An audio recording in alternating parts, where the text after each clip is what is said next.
క్రైస్తవ సహోదర సహోదరి, ఈ వీడియో నీకోసమే.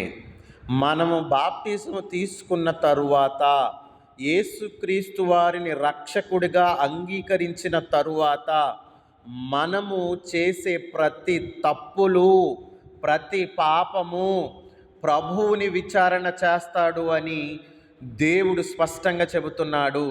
మనము చేసే తప్పులు ప్రభువుని విచారిస్తారు దేవుడు. మనము చేసే తప్పు ప్రతిదీ కూడా యేసయ్య జవాబుదారీగా ఉంటాడు. మనము చేసే ప్రతి పాపము ఆ ప్రభువే తండ్రికి జవాబు చెప్పే విధంగా ఉన్నాడు.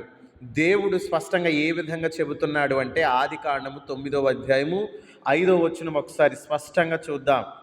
మరియు మీకు ప్రాణమైన మీ రక్తమును గూర్చి విచారణ చేయుదును, దాని గూర్చి ప్రతి జంతువును నరులను విచారణ చేయుదును, ప్రతి నరుని ప్రాణమును గూర్చి వాని సహోదరుని విచారణ చేయుదును.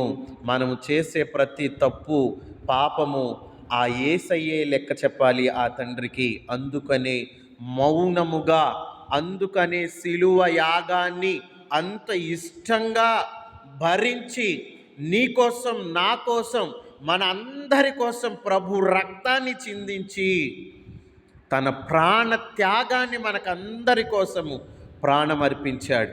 ఆ యేసయ్య గొప్ప ప్రేమను పరిశీలన చేయి. ఆ యేసయ్య గొప్ప ప్రేమను తెలుసుకో. మనందరి కోసము ఈరోజు నువ్వు నేను రక్షించాము అంటే, ఆనాడు యేసయ్య ముందుగానే మనల్ని చూశాడు.